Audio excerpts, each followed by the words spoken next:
Thank you for inviting me. Thank you for having me here. It's a very powerful moment.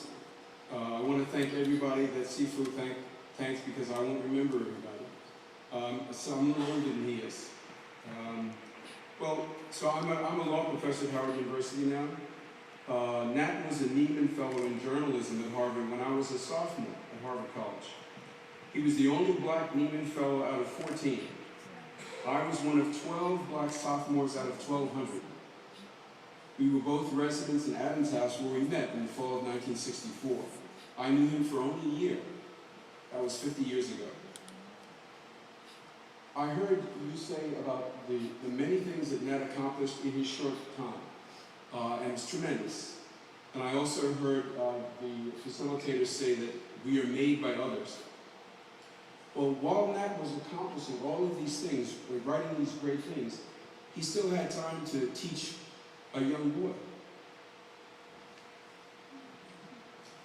That was me. I was 19, 27. He had been commissioned by the New York Times to write an article about Harlem, so he sought me out because I was from New York. And we spent time in his room. He introduced me to Bantu poetry and jazz from Johannesburg. He alerted me to the importance of one's culture as a source of strength in the struggle against depression. He would play tapes of Hugh Masekela, and when the music was playing, he would say, "Usho, Usho." I never got a translation, but someone tell me what that means. Usho, Usho, he would say. Yeah, he would say that. And I would, well, okay. Usho. But remember, part of the impact that he had on me had to do with my age and his. I was 19, he was 27, I was a teenager. He was what we would today call a 20-something.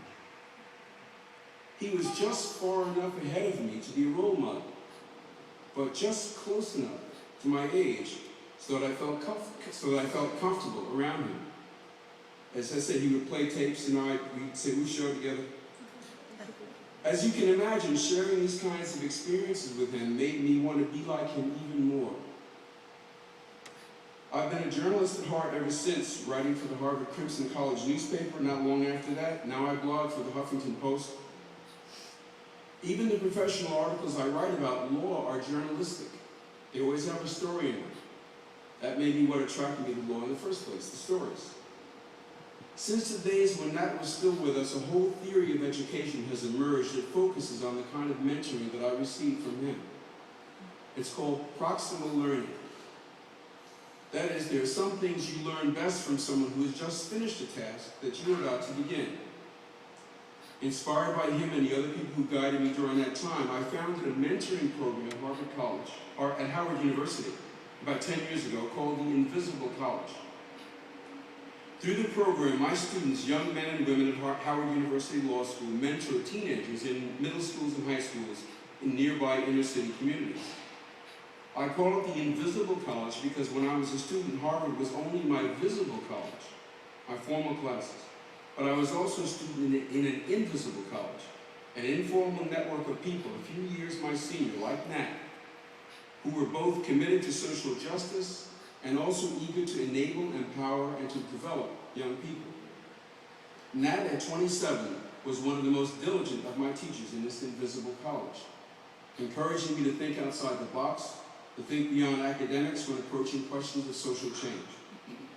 Speaking about the Invisible College Project to the annual meeting of the South African National Editors Forum in East London in 2006, I praised Nat as a principled, passionate, courageous person, quiet and unassuming, easy to know, generous with his time and space. I said I think I must name Nat Professor Emeritus of the Invisible College. If it is not presumptuous of me, I would like to suggest that the good people who have organized this event consider that a living memorial to Nat Nakasa might be a mentoring program in South Africa, established in his name, in which the mentors are people in their 20s. For aspiring young journalists, certainly, but reaching back even farther, creating a pipeline from the townships to the professions, for any young person who wants to learn to think and learn to write. we might be surprised and pleased to discover what the 20-somethings of today's South Africa can teach young people just 10 years their junior. To Nat.